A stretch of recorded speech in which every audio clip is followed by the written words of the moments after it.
Today I'm speaking with Shelley Segal. Shelley, thank you so much for joining me today. Hi, Tim. Thanks for having me. Absolutely. It's great to finally meet you. And for most of my viewers, I'd imagine that you need almost no introduction whatsoever. But for the one person out there that doesn't know you, I'm going to give a quick bio. But Shelley is from Melbourne, Australia, and now lives in California. She was brought up in a traditional Jewish family. She's a singer and songwriter with a strong focus on topics such as feminism, free thought, fighting the patriarchy, certainly autonomy, and healing from religious trauma. She's known for these secular themes, including her 2011 album called An Atheist Album. She has played at many atheist and secular events, including the Reason Rally, the American Humanist Association Conference, California Free Thought Day, the Global Atheist Convention, Reason Con, Gateway to Reason, Reason Fest, and on it goes. You also have a song called Saved, your first single, which was used for a while as the opening theme for the television show The Atheist Experience, which is pretty cool. And I think that's how most of us got to know you right up front. But that's what I know about you so far. If you could tell us more about yourself and any hobbies or anything else fun you want to share.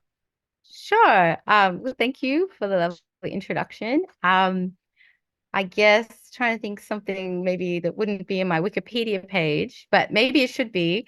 I am really into table tennis. So my whole family play, and when I was like a junior, I used to play competitively, and I played for my state team. And at one point, I was ranked ninth in Australia. That's my hidden superpower. Wow, that's Yeah. awesome. Very cool. That takes some skill too, especially when you get those really hard shots that are way in the corner. Right. And Well, when you're like, the footwork and when you're standing right back from the table, like, yeah, it's a lot of fun. that's awesome.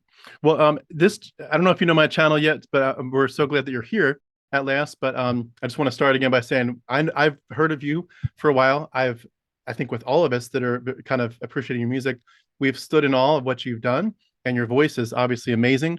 You have a way of capturing so much emotion and so much of our past. You know, you've taken our experience and given words to it. So I just want to say thank you right up front for being sort of a hero to so many of us. Oh And my gosh. in terms of my channel, what I do is I just invite people to share their stories. So we kind of take it more long form here. I know we're going to keep it in an hour for today, but maybe we'll do a follow up someday. But for now, could you just take us back to, how were you raised? What were you taught to believe? And, what was your journey like as a believer in, I guess not Jesus, but in Yahweh? For sure.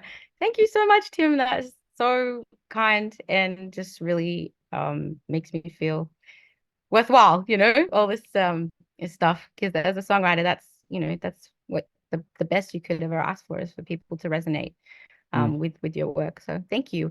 absolutely. So as you mentioned, I'm from Melbourne, Australia, and I grew up in a traditional Jewish family. So I call us like medium Jews. We're like moderately religious. Compared to like a secular person, we're quite observant. We would follow the rules of kashrut, so the rules around like what food you can eat and separating milk and meat. But then, you know, for us, it was a moderate level, but it's still, quite a lot of ritual and quite a lot of consideration around the religious rules. We went to an Orthodox synagogue, and we went every week from when I was a young girl. And eventually, my father became the president of the synagogue, which he still is today. And Mm, so I grew up immersed in the synagogue. I grew up in a Jewish community that was very tight knit, very close. I went to a Jewish day school. And so even though, I had friends, family friends that were not Jewish, that weren't religious, it was still all of my family and all of my community and all of the environment that I was around was telling me this narrative of how the world had come to be through the lens of Judaism. And as I got older and I started learning more about um, religion at school, we studied Hebrew from a very young age, so I can speak and read Hebrew. And we would study the Tanakh. We would have like, Bible study equivalent. And it was just a really big part of my life. And it was very important to me. And I was a very intense kid, so I took it very seriously. And I would come home to my parents and I would say, well, I learned this at school. We need to be doing this because we're not following the laws to the full extent that we need to be. And I don't think my parents were super happy about that because they would have involved quite a lot more ritual and work in terms of like, having two separate sets of cutlery and plates and everything, and two separate sinks. And I wanted to go the next level because, you know, as a serious believer and as a very intense child that I was, I've been told this is the truth. There's a God, and He's given us this very clear book of instructions of how we need to live. And so I think that was probably an early dissonance that I felt without really internalizing and understanding what it meant. But I couldn't understand why we had the guidebook, but we weren't following it. And I prayed every night. I had, a personal God that I believed in, and I believed was the God that, had been explained to me by my family and friends and community. And I prayed every night. I wrote little Hmm. songs for God, and I some really cute little prayer songs actually. So you were using And music from the then earliest days. exactly, exactly. And as I went through school, because I went to a Jewish school, we didn't learn about evolution. Like if you were just in like the general course, the general curriculum, we didn't learn about evolution. But because I was really into animals, like I just loved I wanted to be a biologist, so I loved animals. So I took biology as an elective. And with our elective classes, the school still needed to be competitive with the rest of the state. So they needed to teach us the proper curriculum. So that was where I first learned about evolution and where I first learned, um, had any kind of idea that challenged my worldview and the foundation of the way that I saw the world and the way that I understood the world had come to be. And it was so exciting. At first, I didn't even realize how much of a challenge it was. I was just more excited because, with the biblical account, we're told that God is creating us from the dust. He creates Adam from the dust and then Eve from Adam. And it's like, I almost felt separate from the world in a way. Like, I just we'd kind of been put there by God, and we were separate from the world, is how I felt. And then learning about evolution and the idea that we were related and connected to every single living being on the planet, to every single life form on the planet, and that actually we were of the earth, just, especially with my love of animals already, that was like almost a spiritual, a transcendent, I'll use the word transcendent, experience to learn that. And then I started to realize like, oh, this doesn't make sense with what I've been told. And that was another dissonance. And I think, there are different dissonances over the years that kind of built up to make me really question things. Um, Hmm. at this time, I was also um, with my father's wedding band. So my father has a Jewish function band, and they've been performing in Melbourne for our community for like 40 plus years. And I was really lucky. It Wow. was a great music education that I got. My dad would get me up on stage from 11 years old, first kind of get me to do one song as like a bit of a fun feature. And then by the time I was 15, I was doing the whole night with them. And it was so great. You get this really strong musical foundation in lots of different genres, rock and pop and dance. And then, when during the meals, you can sing some jazz standards, some torch songs and folk music. And so I really got a great education. But there were certain dissonances there because in Orthodox Judaism, a woman is not allowed to sing unaccompanied. And so for the functions that we would perform at for the community, for weddings and bar mitzvahs, there was like quite a range of religiosity of the people. Some people would be secular Jews, some people would be more traditional like us, that they wouldn't mind a woman singing unaccompanied. And then some would be quite orthodox and rabbis. So you kind of catered to the lowest common denominator, and you there was like this code where everybody that couldn't handle a woman singing or mixed dancing would leave at 9 p.m. And that was the time that I could get on stage and start doing the mixed dancing set. Hmm. But every once in a while, someone didn't leave in time. I remember someone coming up when I was on stage singing and just go, get off the stage. You have to get her off, get her off. These people are still here and that kind of stuff. I took issue with that. I didn't feel that it was super respectful. Also at the synagogue, I had I started to feel some dissonance around what it meant to be a woman in Judaism.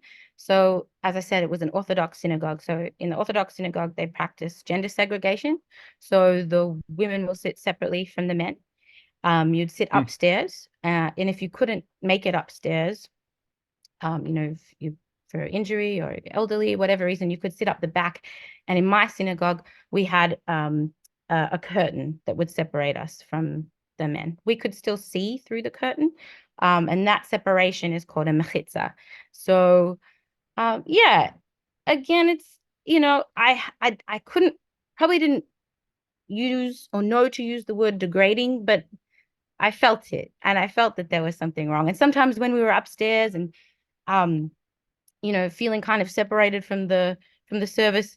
The men downstairs, if the women were talking too much, would kind of bang, like try to get our attention. And it was hard to really want to pay attention because as a woman, I wasn't allowed to participate in the same way that my father and my brother were. They were called up for the great honor of leading the congregation in song, and I'm a singer and I was more passionate about the religion than my family. I would say so. Maybe they would argue, but I took it more seriously, I think. I'm Hmm. more literal. Can I But ask, was, yes. was there, I heard something about a prayer where the men would say a prayer and then the women would respond with a different verse. Right, What is right. So that? that was something that we experienced in school.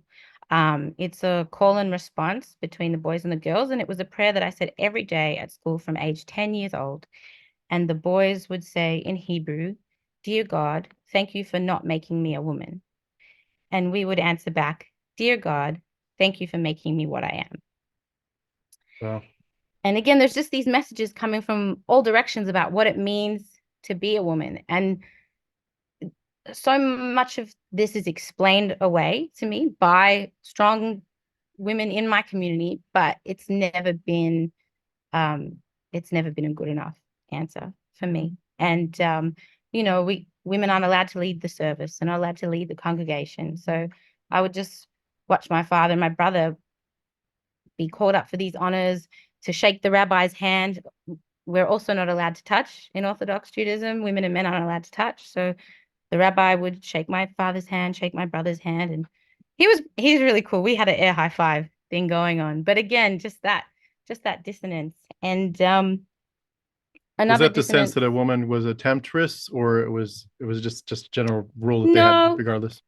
no, what was Mike Pence's thing about not having dinner with people to avoid not the temptation, but even like and that's a lot of rules like that in Judaism. It's like there's a rule that we can't, you can't have sex outside of marriage. And probably a scholar will disagree with me about my interpretation, but this is what was told to me, as a young person. But that you build these walls, you build these barriers that are so far away from the actual rule to even protect you from getting close to it. So I think that's part of it. Um, then I also went to a Zionist youth group after school, which was Hmm. pretty interesting. And so yeah, I was like I said, just fully immersed in this culture and community. Jewish school during the day, synagogue on the weekend, Jewish weddings and bar mitzvahs also on the weekends, and then hanging out at this Jewish youth group that I went to for several years. We learned about Israel. We learned about Jewish life. I became a counselor and would take other kids on camps, and I would go in the camps myself, and then eventually train the other kids. And then when I was 17, I had my first partner who was not Jewish, and that was a really, really big deal for my family. I think that Hmm. was probably, yeah, one of the hardest times for us. For my dad, it was just like straight up. you have to break up. Like you can't be with this person. And that's something that our community is very strong. We kind of heard that the phrase, if you marry out, you let Hitler win. Hmm. Well, Yeah, was he a Christian or just a secular person? he was actually an atheist, which my dad didn't know. But Hmm. yeah, it was very hard for me because this love was something really beautiful and positive in my life.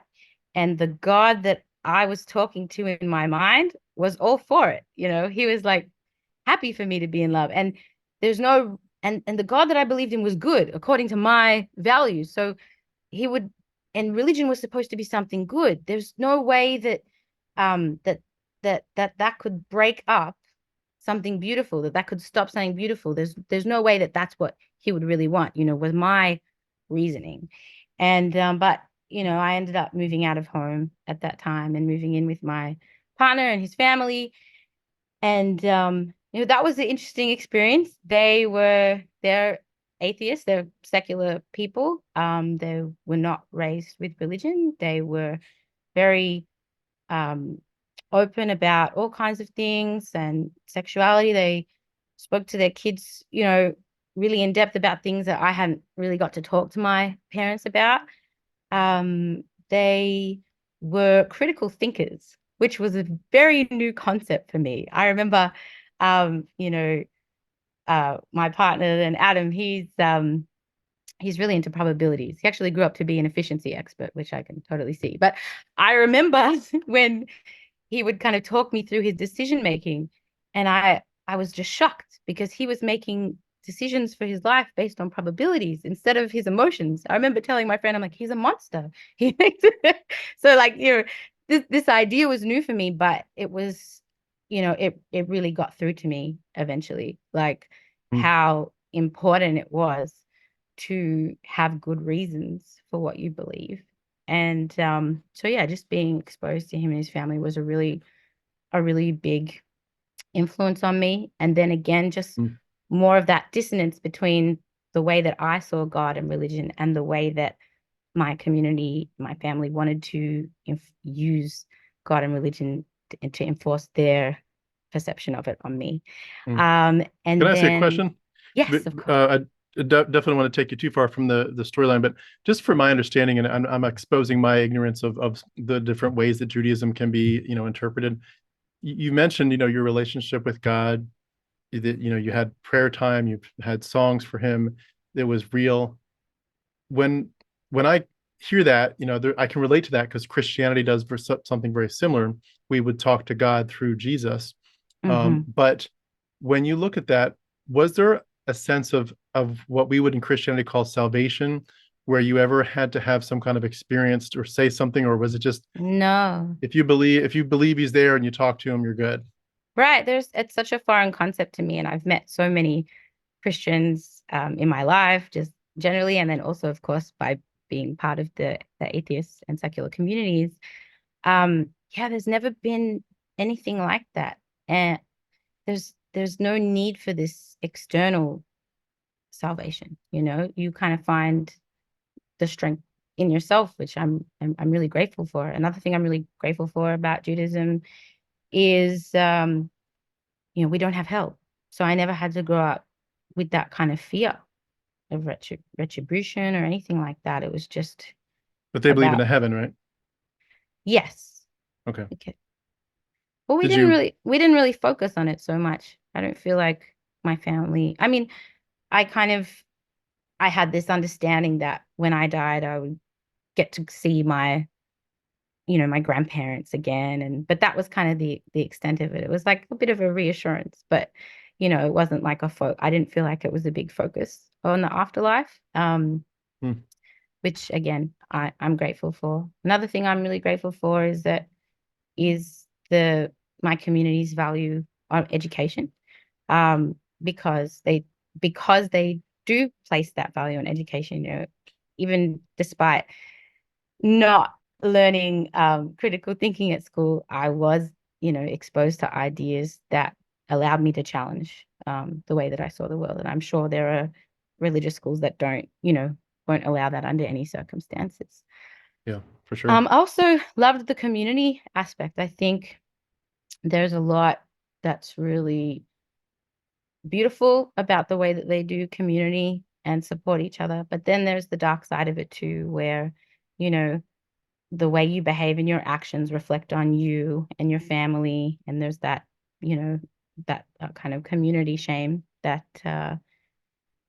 was really hard to deal with as well. Like, the expectations of the community and for you to behave according to those ethics. Mm. Um, Can I ask, just for the yeah, sake of the theology background, with heaven, did you believe that there was a lot of people that wouldn't make it, and like who was on the list and who was on the, or is it just no. everybody gets there? Again, we didn't really look at that um from a theological perspective, but we looked at a lot, when I studied Tanakh. We learned the biblical Hebrew, and we learned how to read that, and we would do like text analysis, like intertextual analysis between passages. And then there was like a numerological way of looking at it too, where you would add up the numbers in each word and compare how many words in each paragraph had that same numerical value and what that meant, and just Yeah, very deep on it. Well, the gematria, uh, right? Is that what they call it? yeah, Yeah. I And think I think so. I think and Kabbalah mixes in there somewhere. Right, but so I don't remember us talking about heaven from a theological perspective. It was more just like things I would talk about with my family, like I would always say to my dad, well, my dad would say to me, like, if something happens to me, I'll find a way to reach you, and it was just this comfort, but it wasn't really something that I focused on. And I didn't Hmm. feel that my community really focused on it either. And I think the final nail in the coffin for me was I got to travel with my partner Adam.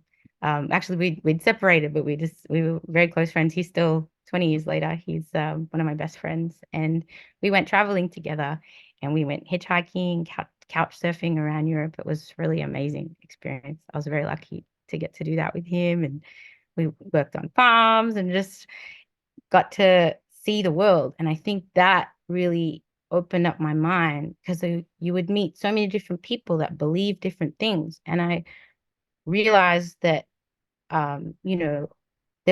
it gave me a context for my own worldview and a way of understanding that everybody has a worldview, and every worldview is my worldview is just as deserving of criticism as, any of the ideas that I was getting introduced to.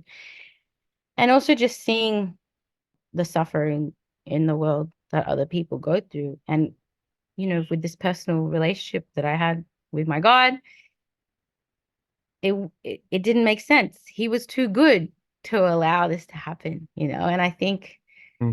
in the end, like it would be an indictment of him to, the God I believed in was too good to actually be real, because the God that they described in the text and the things that he would want, and the pain and the suffering that the religion and dogma brings, and the sexism and the homophobia and the racism and all of those things, they were just an indictment. And so I let that belief go. It didn't make sense to me anymore. And I started to call myself an atheist around like 19, 20. And it was a really big change for me, because I had been so devout in my heart, and also, to an extent in my practice. And it was such a big part of my life. So having that whole, I'm sure so many of your viewers know this feeling of just having the rug pulled out from underneath you, and kind of feeling like so many emotions. I was angry. I was angry at my parents. I was angry at my community. I felt like I'd been lied to. I felt like, how could I trust anyone? Everything I believe about how the world has come to be is a complete lie. And yeah, it was, a complete transformation. I had to start from scratch, and it was also a very exciting time, and I was reading as much as I could, and I just finished high school and I finally had a passion for for learning, and yeah, I just I wanted to understand as much as I could and start to build my new worldview based on things that had evidence, and build a worldview like through my own choice, my own volition, not just what I had absorbed. And Hmm. the lessons of that I'll carry with me forever, so just having critical thinking, being skeptical, and yeah, not just taking people's word for it. It's a pretty I'm pretty happy that that happened to me. Otherwise, I could have easily gone through my life, been married to a rabbi, and have 10 children living in Israel right now. So Hmm. I'm Can I kind of ask glad. how hard is it to talk about being an atheist in the circles that you come from? Like, is it anathema? Is it something where it's just like, oh, that's not acceptable? You can be liberal or you can be secular, but you can't be atheist. Like, how far do they take their pushback on that? It wasn't it wasn't too bad. I think for my family, probably um my having a non-Jewish partner was more serious than being an atheist, although it Hmm. was very confronting for them. It was very challenging for them. It was a very difficult time for our family. They felt that I had basically, thrown in their face everything that they believed in, everything that they cared about, and everything that they had tried to teach me. We're very close, so even though we were fighting, I was a little shit, if I can say that. I was like, I would try because I'd realized it's all a lie. I couldn't believe it, and I was reading the the the Torah for the first time with open eyes, without that lens of like, well, this is true, and this is how we look at this, and this is how we interpret it. And I was seeing how evil and hateful it was for the first time, and I couldn't believe it. And I was like trying to tell my parents, like, look at this, and they would say, "Oh, you're just cherry picking. You're cherry picking." I said, "I could open any page in this book," and like there was one passage that talks about how if if your child tries to turn you away from God, you have to kill them. But it's not enough that they be killed. Like you have to kill them yourself. So I would like read these. I would just carry the Tanakh around my house and just read these passages to my family. And then I pretended to be the voice of God. I said, "Daddy, this is God. Why won't you kill your daughter?" That's that's so cool. Well, You know what it's I woven in though to like you said, there's so many scriptures. I mean, even like Abraham with Isaac, like you must be willing to do this, even if he doesn't actually tell you to do it. Like you have to be right, willing to do it. And there's so many reasons to stone kids, and it's endless. The right. savagery. Right. And that was one of the first things that kind of hit me, actually, that you mentioned that story of Abraham, because we're taught that he is a hero. He's a hero, that he was willing to sacrifice his child because God said so. And then when you read it with open eyes, it's not heroic at all. And that's one thing I have to salute my parents for a lot of things, but one thing I give them credit for, I like to say that they love me more than they love God. And I know that I'm very lucky because I've met so many people on my journey that that is not the case at all. And I truly have, despite all of the difficulties that we went through, that was definitely one of the hardest times in my life. They love me unconditionally, and they accept me eventually, unconditionally. And I'm Hmm. so grateful for that because, and I say to my dad now, if God told you, am I allowed to swear? Oh yeah, Okay. If God, if God told you to kill me, you wouldn't do it. You would tell him to fuck off. And my dad said, I would. So, that's awesome. I know that they love me, um and the cool thing is, I feel like, especially because my dad has never read or studied the Torah like I have. And even then, like there's people who have studied, who would look at my level of study and involvement as nothing. But, compared to my father, like I had the Jewish education and he doesn't.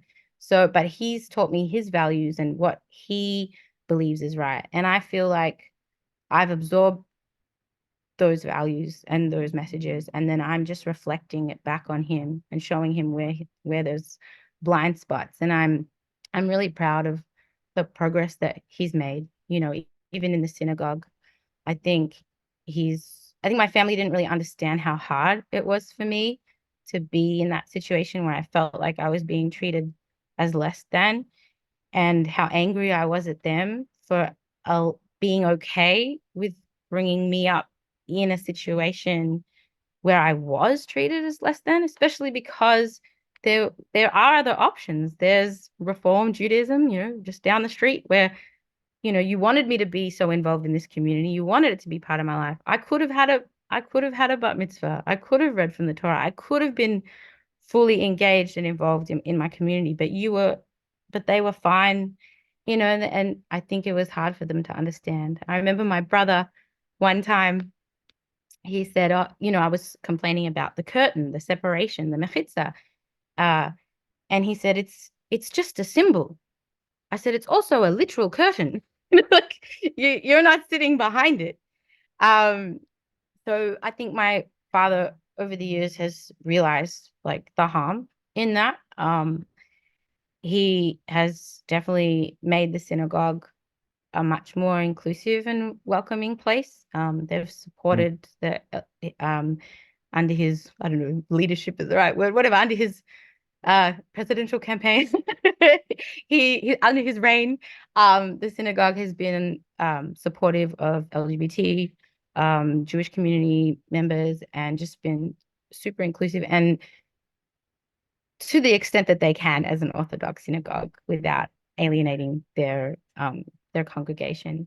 I think that he's made it a space where if I was a little kid now, I would have felt maybe a lot more welcome.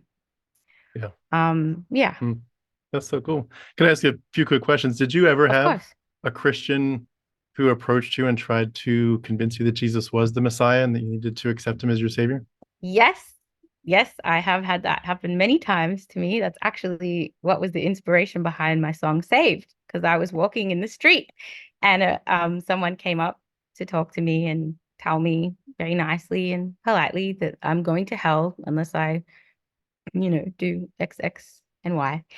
And this was very recently after, my leaving my tradition. And when you're having all those feelings, you're having that anger, and you're having like all these internal conversations. And I felt I felt so angry at this person. I didn't take it out on them. I try to remind myself that surely their day is worse than mine if all they're doing is having to go around and try to save people. Um, but I went home, and I picked up my guitar, and I just had this feeling of like, who are you to tell me how to live my life? Who are you to tell me what's wrong or what's right when you don't even have proof? You don't even have good reasons for what you believe. And yeah, that was my first single, Save, that I wrote. That Hmm. was the first kind of secular themed song that I wrote. Which And many of my listeners hopefully know very, very well at this point. it felt amazing. It felt amazing to verbalize those feelings and that anger and that frustration. And also just, that dissent and that assertion that I will not be told how to live my life. That's how I feel when I'm singing that song. And so yeah, around that time, um, as I said, I was just dealing with this new worldview, talking about it to everybody that would listen. And the new way of seeing the world was really fresh in my mind. And so as a songwriter, I actually started writing songs when I was 11, around the same time I started performing with my dad's band. And, my first songs were terrible prayers to God, or, little love songs about my crushes at school. But I used it as a therapy. I would sing about what I was going through. I would write about what I was going through. So it just made sense naturally that this hugely all-encompassing, significant life change would be the thing that I would start writing about. And I ended up writing a whole album worth of material about becoming an atheist.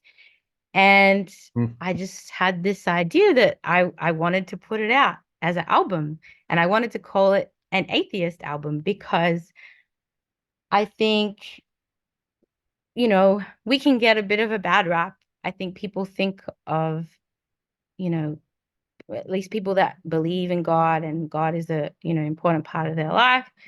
They think that without God, with godlessness is, they think of it very negatively. They think of it as cold and detached and, or, evil to some extent.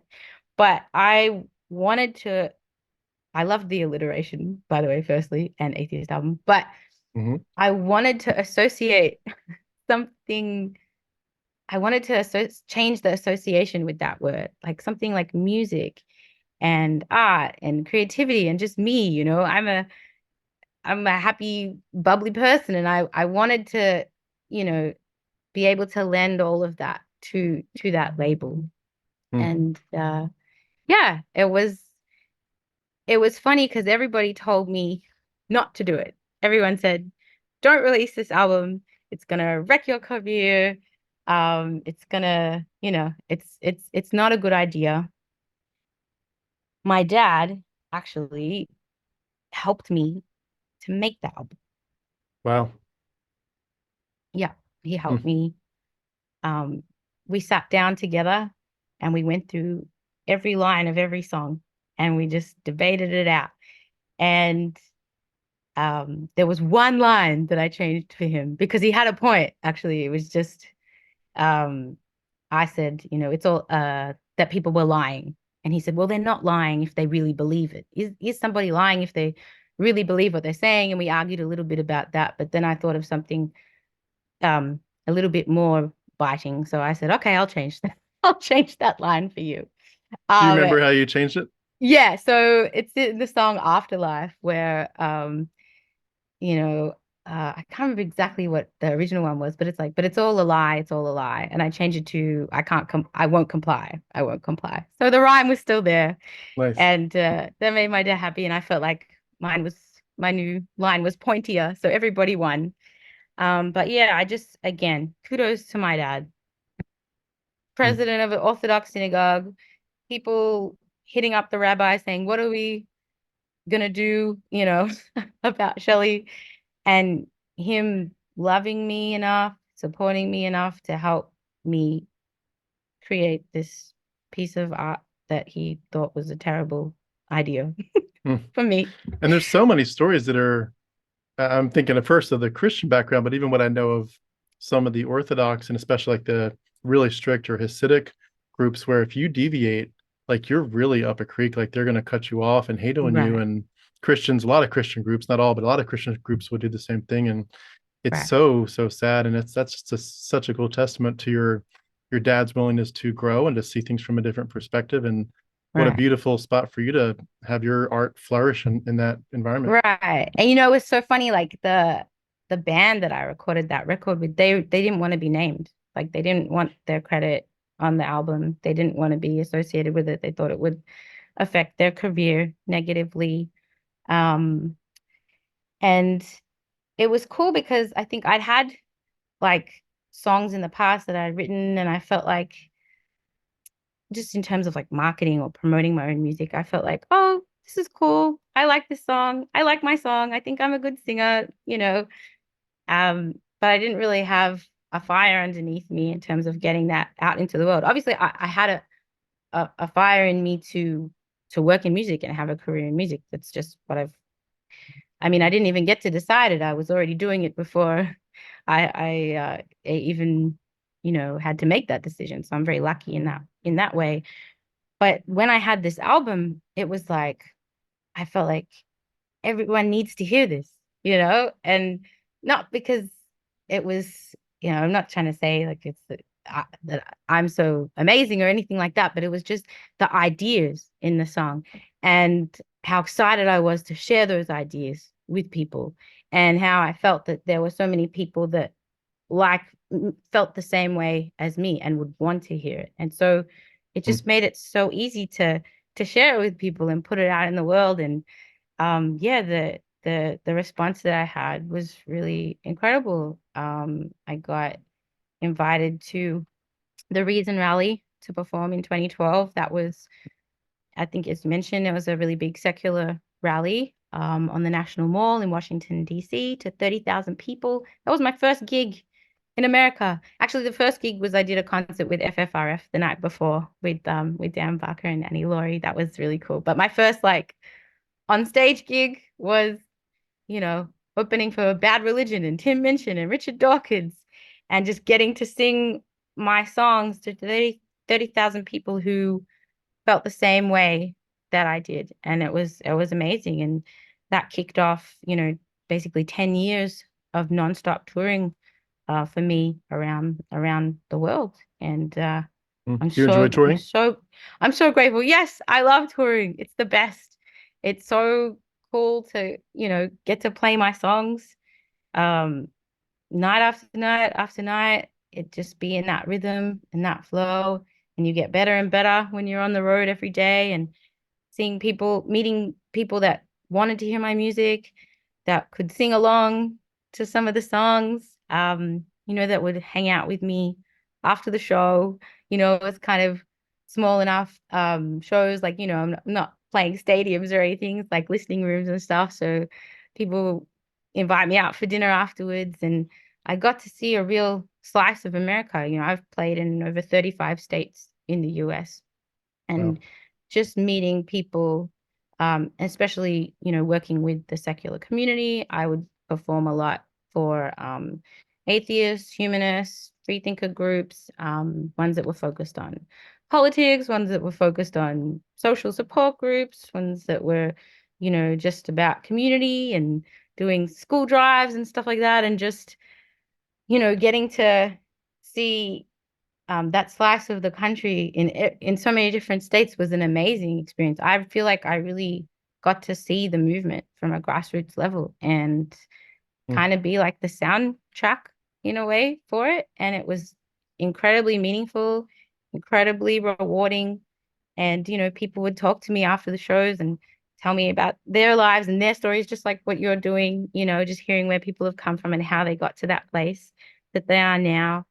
And yeah, just, you know, it's funny to me because my father plays traditional music for his community, that kind of represents, that makes the his community feel understood.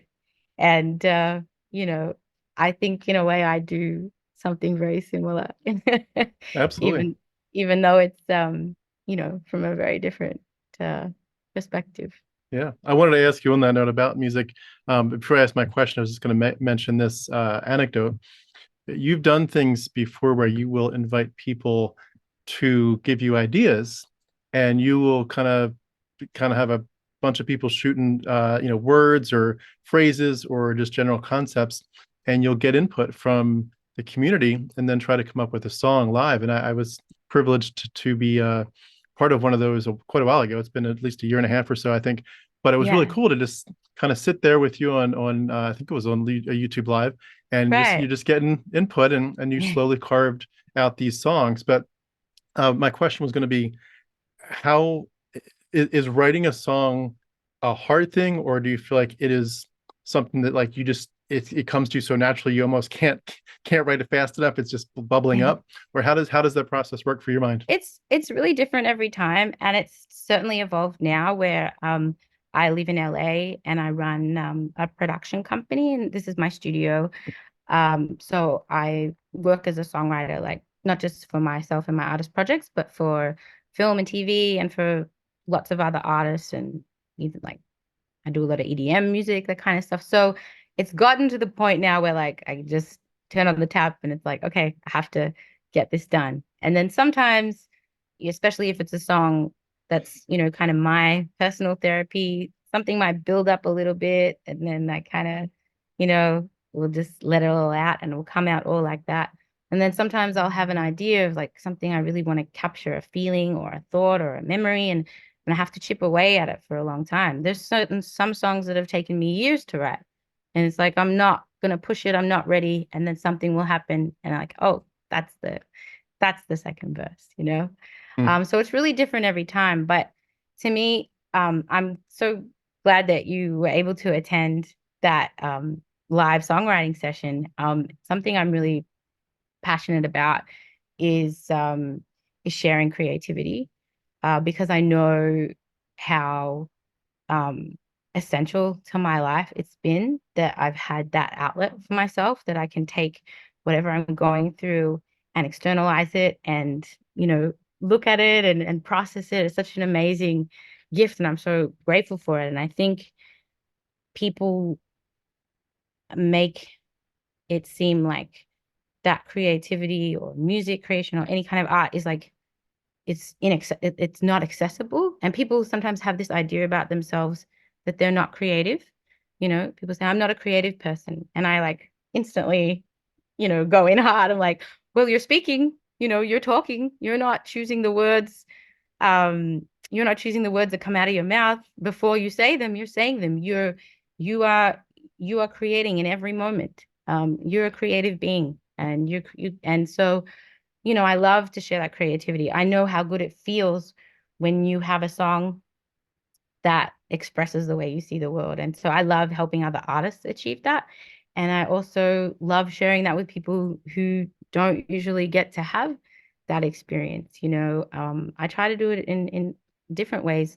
Sometimes at my shows, if it's a smaller show, I kind of invite the audience to get up and share stories.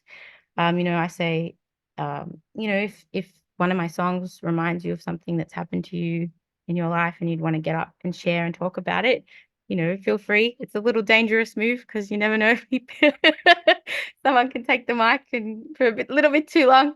But it was amazing. It was such an amazing experience to have people who never get up on the mic have that chance to, they feel part of the performance and get to express themselves in front of other people. It's like it's self-actualizing. It's amazing. So yeah, and then doing the songwriting live was so special because like I can just sit there on my own and write it, no worries. But to get to do it with people and kind of it kept me on my toes too because I gotta like be taking in the feedback from people and still Yeah. pumping the song out as fast as I could in the 90 minutes section that I gave us.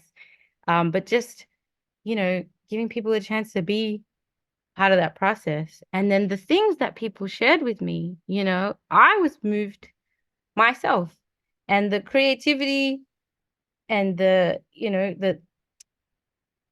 beautiful ideas that came out of people, I mean, I wasn't surprised because I know we all have that in us, but it was yeah, just we created some really beautiful songs. And actually this year I'm going to release a small EP made up of songs that are created this way over live stream with with a live audience as a collaborative effort. Mm. And yeah, I So think cool. it's a cool concept. I think too, one of the things that really happens for a lot of us who have deconverted, especially like you talked about how this was so real and your relationship with God was real. And so the transition to escaping that or leaving that is very palpable. But for a lot of us, and I'm not sure if it sounds like you were able to have some form of expression in your background, but for a lot of us, the expression was very limited. Like if you did have anything to express, it was only basically like to say the Psalms in your own words, or it's like you can speak God's words after him. But Proverbs 3, 5, and 6 says, "I know trust in the Lord with all your with all your heart, and do not lean on your own understanding." And so you get all this concept of like, I am not supposed to trust myself. Don't trust your own thoughts. If you're going to Mm, trust any thoughts, this should be directed by God to you, and then you can trust God's thoughts and kind of think His thoughts after Him. But then when you start to deconvert, you're like this. It's almost like a whimper and like a fake bravado. Like I've got a voice. Like, mm, but then you're like, oh, I shouldn't be like that. Like, wait a second. But I don't believe this is true anymore. So and you like slowly, but like, I've got a voice. Oh, I've got a voice. I've got my own thoughts. And you're like, I've got a voice and I'm going to use it. Damn it. Like I've got stuff to say. and I've learned Right. new things and I've changed and I feel differently now and I'm alive.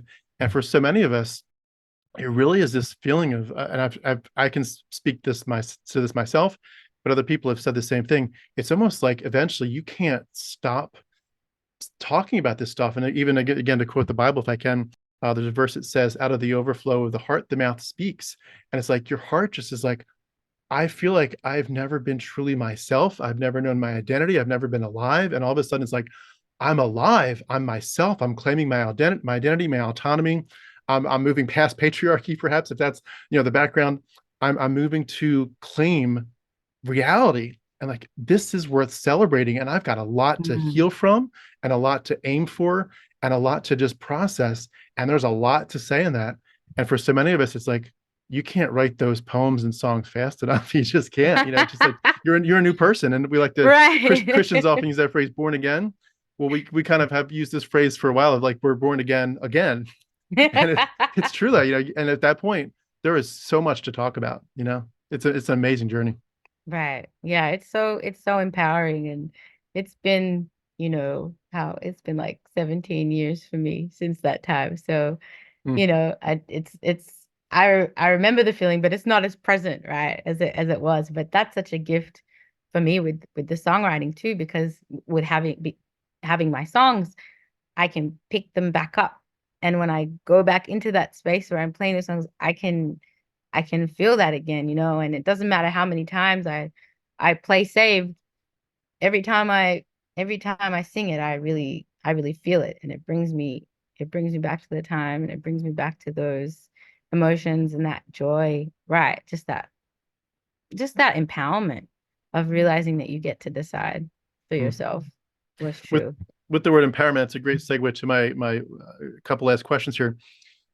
The idea of the patriarchy, that's obviously very prevalent in your story, in your background. You've obviously had some really great changes with the way your dad was able to work in terms of his changes that I'm sure made a big difference in that discussion. But when you look at not necessarily your specific synagogue or your relationship with your parents, but just the religion in general, what is like, what do you feel is your role in terms of fighting some of these very nasty thoughts about how women are second-rate citizens and need to just listen to men and let the men control stuff? I mean, so many of us came from different versions of that, and it really is a whole new world when you realize none of that is actually good. It's very toxic.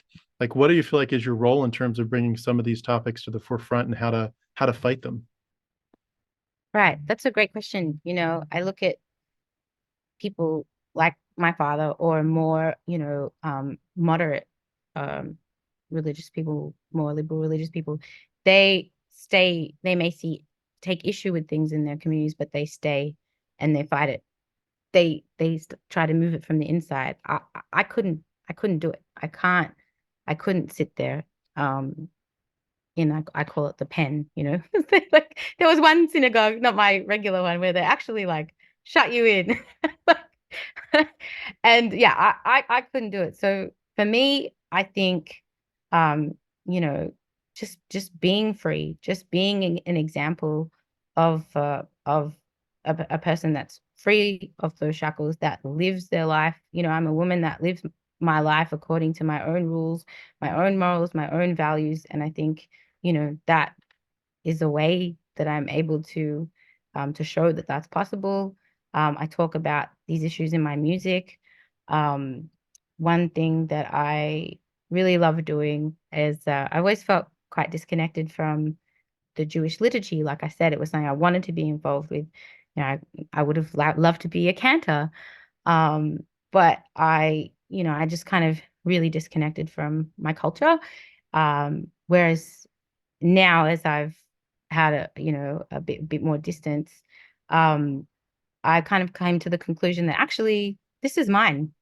This is mine to do what I want with, to blaspheme with, to exalt, to degrade, to do whatever I want with. It's mine. The rabbis don't own it. The men that are in charge, they don't own it.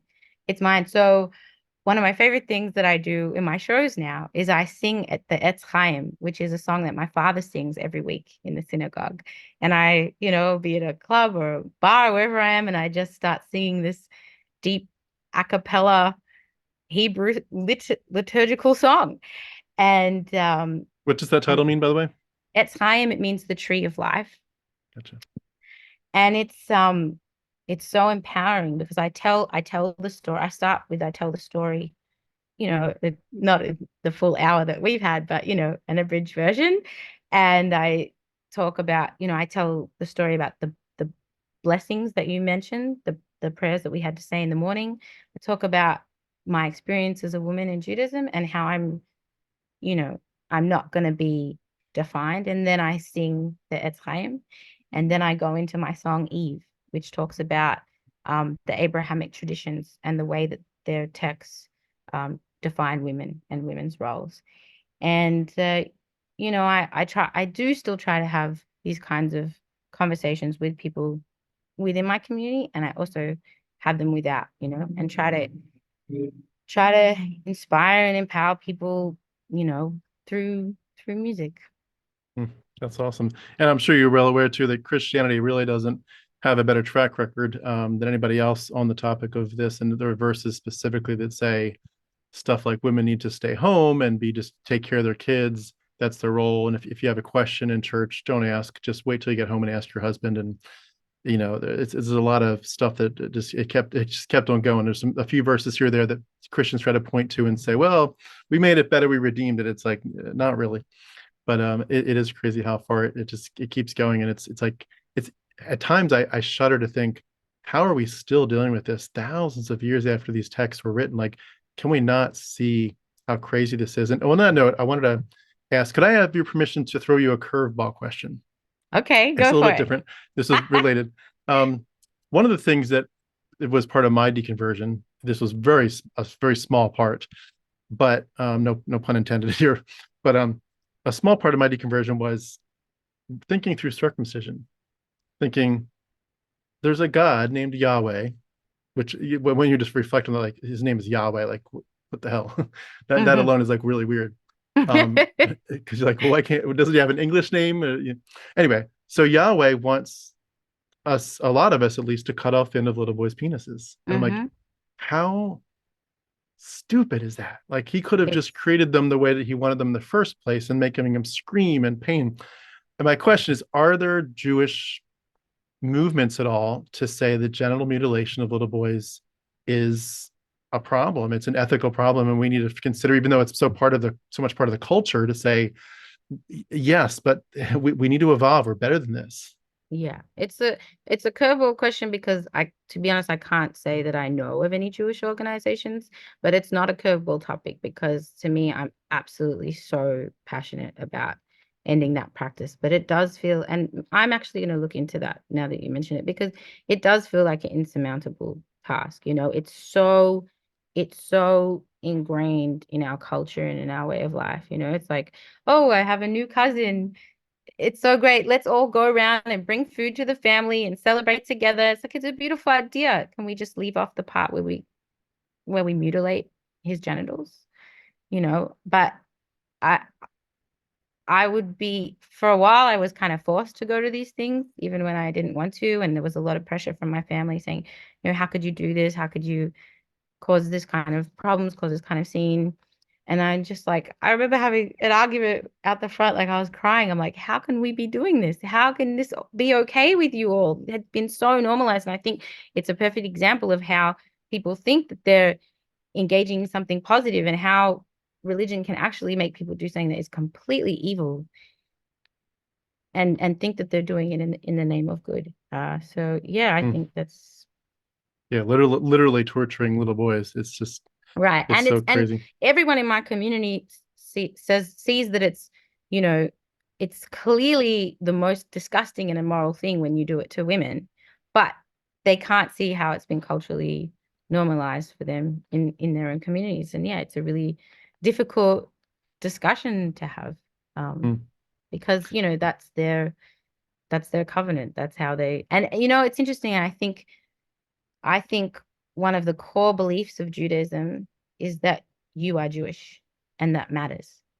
And I think that that is a deeper core belief even than the belief in God, because that's why you have atheist Jews. That's why you have humanist Jews. That's why you have people like my parents who don't follow the rules, who cared more about me dating a non-Jewish person than being an atheist, although that was horrible for them. If they had to choose, it's like at least continue the bits. And I think that's probably why the Jewish community have survived for so long, because that is a core belief that identity is inherent to you and it's the most important thing. I have friends that were completely not religious, completely secular, didn't know anything about anything, but they're like, I don't eat pork and I'm gonna marry a Jew. And that's it, and even forget the pork, they'll eat the pork, but they're not, and it's amazingly ingrained. And I think that the circumcision part is so tied to that because it's tied into who you are, your identity, and how it differentiates you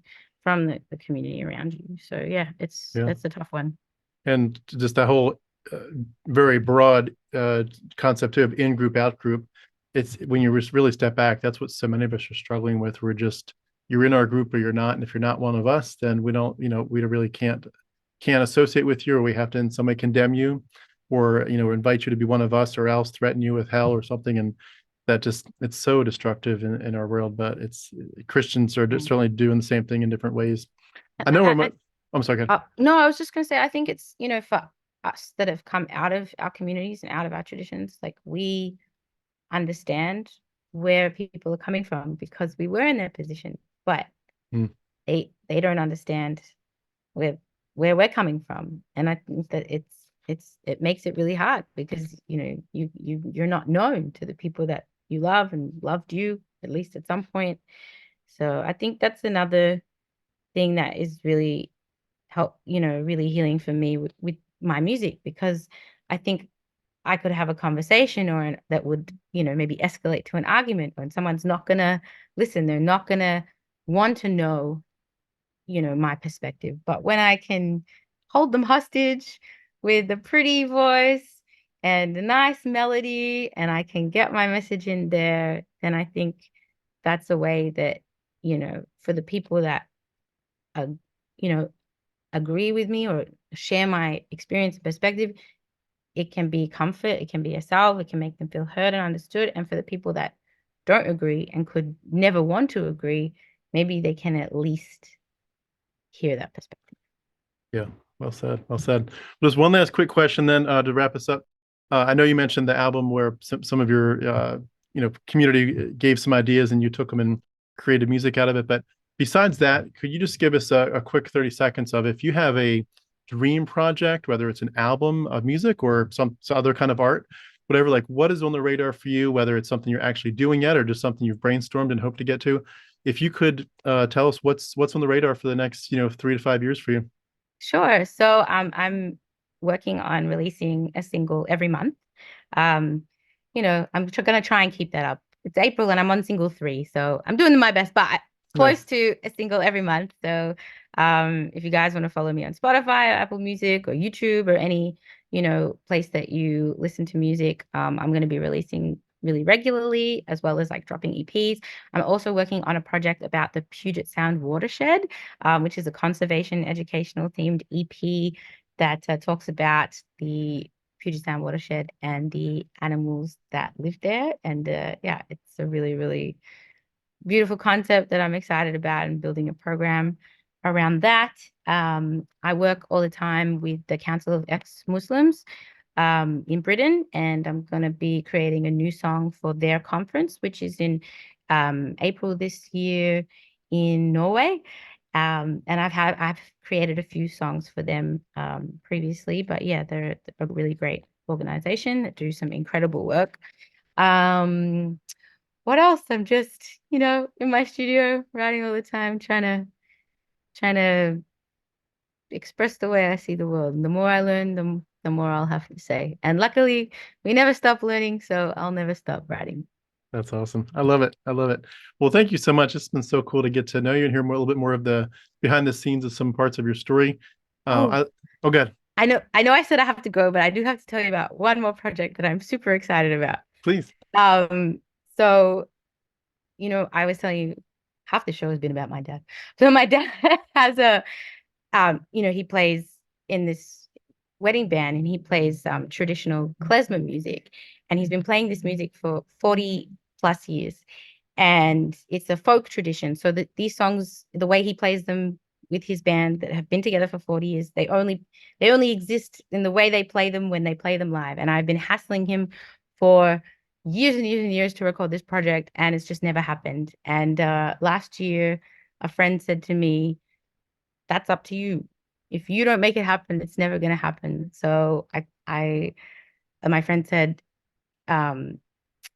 he was very serious with me. He said, "I got to be straight with you.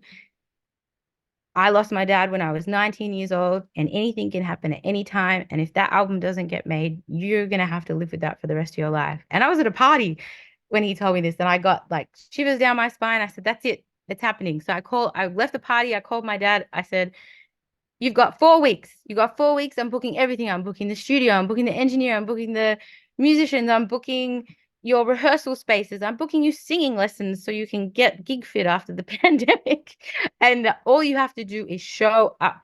And he did. And I flew home and I produced his first album, which is a traditional Jewish album, which is so beautiful and full circle that he helped me make my first album about becoming an atheist, and I get to make his first album about, is the music of his life and his community. And I'm gonna, my dream is to take him on tour around the world and just share that music.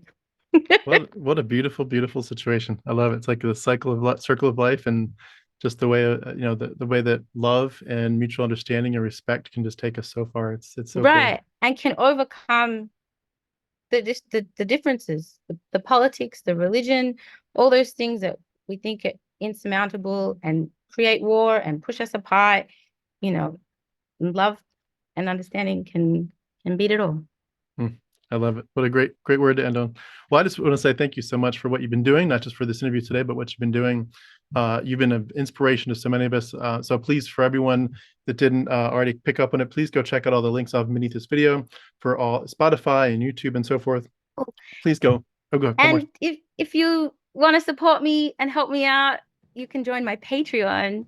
And I put my monthly singles up there, and that's a really, really great way to support me if you feel so inclined. Awesome. I'll have a link for that as well beneath this video. So please, everyone, go like, subscribe, support in every way you can. But Shelley, thank you so much. It's so good to meet you finally after all these years of hearing your music. But I'll just end by saying we've been speaking with Shelley Segal. Shelley, thank you so much. Great to spend the day with you. Thank you so much. Thank you, Tim. Bye, everyone.